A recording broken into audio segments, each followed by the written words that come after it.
Hi guys, I wanted to do another LitChat episode of two books that I finished recently. The first one I'm going to review is Incarceron by Catherine Fisher, and the other one is Cutting for Stone by Abraham Varghese. Now before I jump into the reviews, below this video I'm going to have a link to my Goodreads profile. It's goodreads.com/mischievous. I'll link it below. And basically what Goodreads is, it's a website. It's kind of like a social interaction, social media website, especially for people who are into reading books.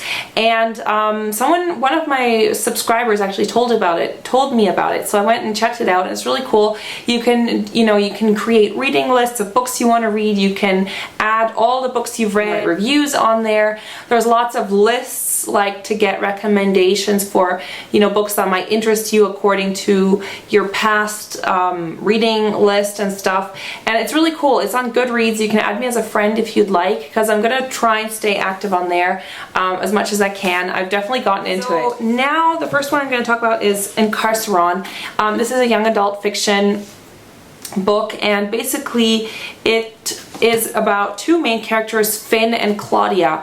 And this book was kind of strange. I didn't really know what to expect. It's sort of a science fiction dystopia, like end of the world kind of book in the sense that Finn is one of the main characters, and he's imprisoned in this very surreal prison. This prison was created by the people outside the prison. There's like the outside world, and then there's world in the prison.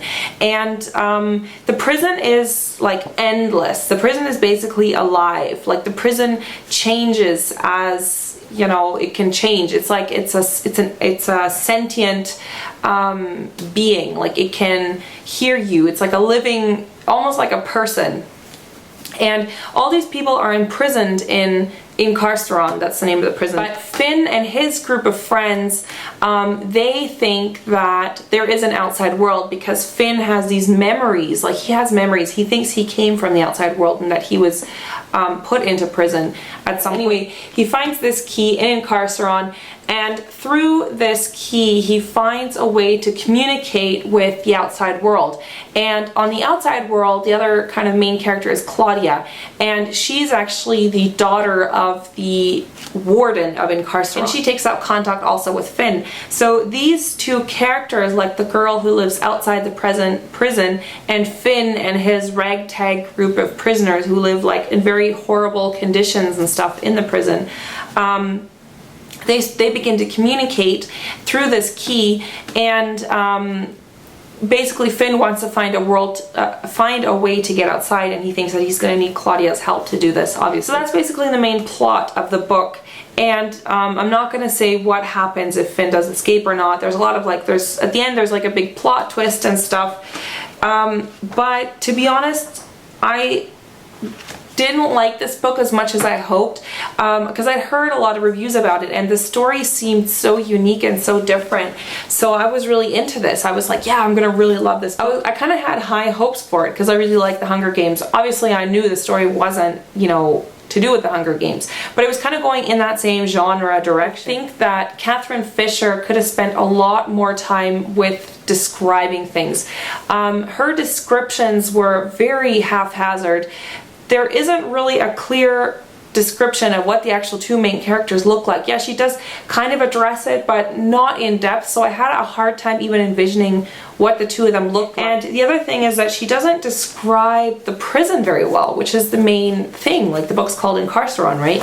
So just sometimes I was very confused because there would be something would be happening, and then she'd describe something, but it wasn't described enough in the sense that I could actually envision it. So that part I really didn't like. I felt like she could have really added to that. I think there was one scene where Finn and his group of friends are walking through this like forest, which is all made of like metal. It's like a metal forest, and there's like, I don't know, that part I thought was awesome because I could totally envision this whole forest made of machines and things like that. And I wish that the author had spent more time on that. Not just that, but just describing the prison and the different landscapes that are in it, because each area is supposed to be like very different. So I don't know. There is a sequel to this. It's called Safik, and I'm not sure if I'm going to be picking that up, to be honest, because I had a lot higher hopes for this book, and I just really wanted to learn more about Incarceron and to really explore Incarceron more, and I felt like the author didn't do a very good job of that, to be honest. Okay, so the next book is Cutting for Stone. I finished this actually. I read this before Incarceron. This is an adult book, adult fiction, and this is currently on the New York Times bestseller list. It's been highly rated by various newspapers and stuff, so that's kind of what got me intrigued. The story basically revolves around two twins, two twin brothers, Marion and Shiva. They're born to an Indian nun who goes to Ethiopia like on missionary thing to help with like a local hospital in Ethiopia. And basically this nun gets pregnant by one of the surgeons, like foreign surgeons. It's like an it's an English surgeon who's working there in the hospital as well. So she gets pregnant and she actually dies in childbirth because this was like, I think she has the children, or they were born in the 1950s or something. That first part of the story, like the whole first part is all about the story of their mother, like how she goes from India to Ethiopia and how she works at this mission hospital there, and how she meets, like, I don't know, just the local people and stuff.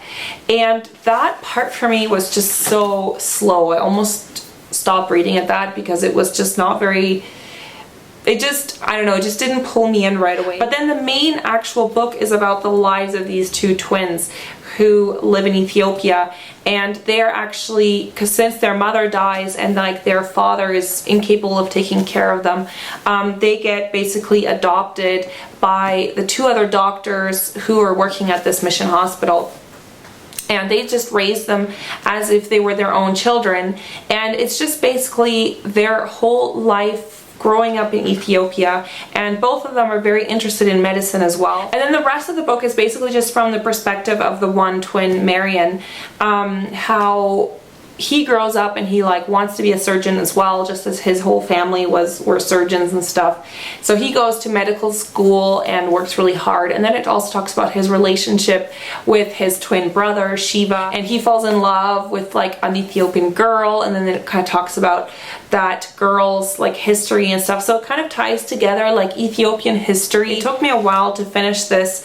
It isn't, I don't know, I didn't love the book, to be honest, just because I felt like there was just so many different stories going on. But if you like those kind of stories, like if you like sort of family histories or family sagas going on over generations, then you might really, really enjoy this. There's just a lot of scenes that have to do with medicine and operation and stuff like that. For me, that part wasn't that interesting as well, just because I have like really no interest in medicine at all. If you are someone who's very interested in medicine, then you might really enjoy this story as well, just because the whole family, like all the family members in this story, have something to do with being either doctors or nurses or surgeons or whatever. It's well written. I mean, the author obviously knows what he's doing, but I just didn't love this book. I mean, it is a good book, but it wasn't like, wow, this is like the best book I've read, just because I couldn't get into the story that much where I, you know, really cared about the characters. The characters are very well described. You know, each character is very different from another. It's not cliche at all. There's a lot of sort of historical research, obviously, that was done, a lot of medical research that was done. So the author is definitely a very talented author. You know, he definitely does a good job at writing, but I don't know, I wasn't 100% crazy about this book. That's it for LitChat. Currently I am reading, or I'm on the last book of The Mortal Instruments by Cassandra Clare, so that's going to be the one that I'm going to be reviewing next. It's the 3 books. It's City of Bones, City of Glass, and oh gosh, I forget the title. But anyways, the Mortal Instruments series by Cassandra Clare. So I'm going to be reviewing that one, I think, next. And definitely follow me on Goodreads and add me as a friend on there if you're into that. And I'll see you guys soon. Bye!